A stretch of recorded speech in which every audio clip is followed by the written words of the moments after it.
This is the one that got me, the burden of proof. This is the one that really, when I read it, I said, damn, okay, it makes sense. In a criminal case, guilt must be proven beyond a reasonable doubt. Many experts estimate 90% certainty. In civil litigation, liability must be proven by a preponderance of the evidence, i.e., it must only be shown that it is more likely than not that the defendant was responsible.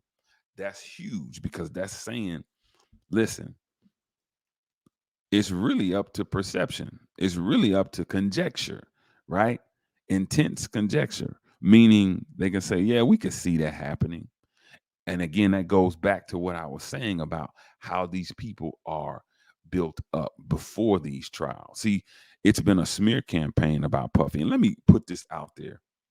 In the past, again, celebrities are celebrities. They're human beings. They know different. But people seem to be, like Dr. Montgomery said, people seem to be intrigued with these people. So, okay, in the past, I have heard that Puffy was a jerk of sorts. We all saw Making the Band, or you might want to go back on YouTube and watch Making the Band. You heard the tales from the Locks and all these people, Mace. We saw those public disputes, and it painted Puffy to be like he was an unjust, uh, thieving, uh, mouthy, arrogant CEO, and that could be who he is. I don't know. I don't care.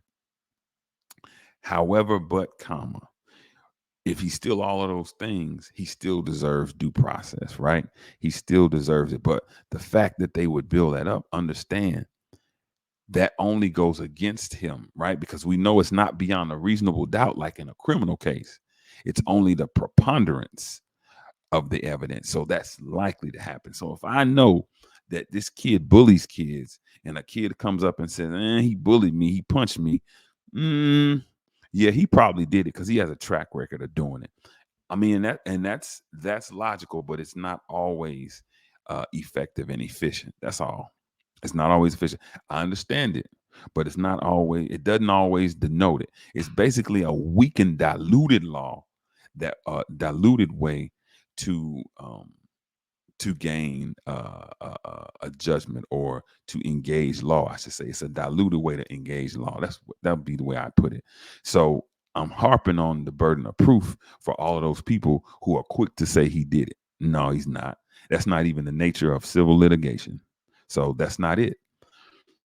The penalties. In a criminal prosecution, the defendant may face fines, incarcerations, or be ordered to make restitution.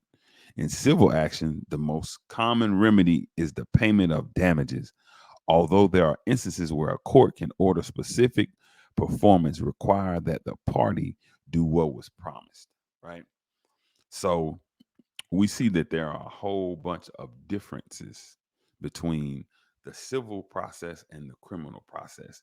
And the one that's gaping and glaring is the burden of proof, because it's not based on beyond being beyond a reasonable doubt. It's based on a preponderance of the evidence, meaning a more diluted, watered down form of, you know, what actually happened, or what could have, or what's expected to happen. Yeah, but I think about